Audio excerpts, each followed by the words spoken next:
নমস্কাৰ।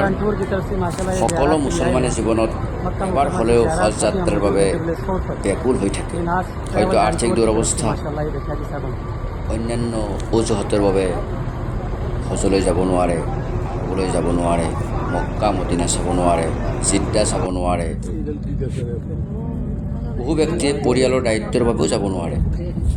এইসকল ব্যক্তিৰ বাবে খুব কম দিনৰ ভিতৰতে উমৰাহৰ পেকেজ লৈ বহুত ট্ৰেভেল এজেঞ্চিয়ে বৰ্তমান কাম কৰি আছে।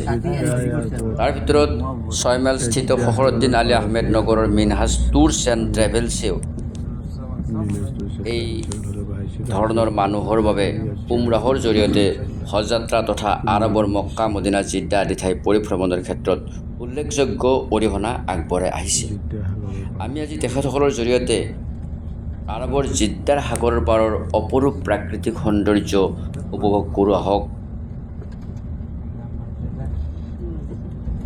নামাজ জামাত হৈছে নামাজ, এটা হোৱাইট মছজিদ, এটা সাগৰৰ পাৰত হোৱাইট মছজিদ।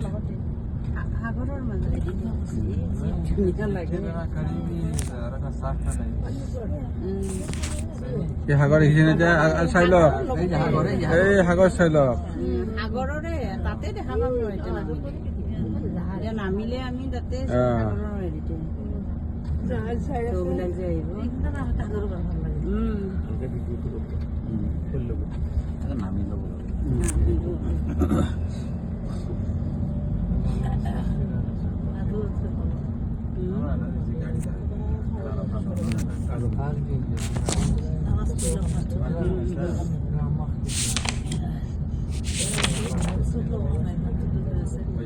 নোৱাৰে পাৰ্কিং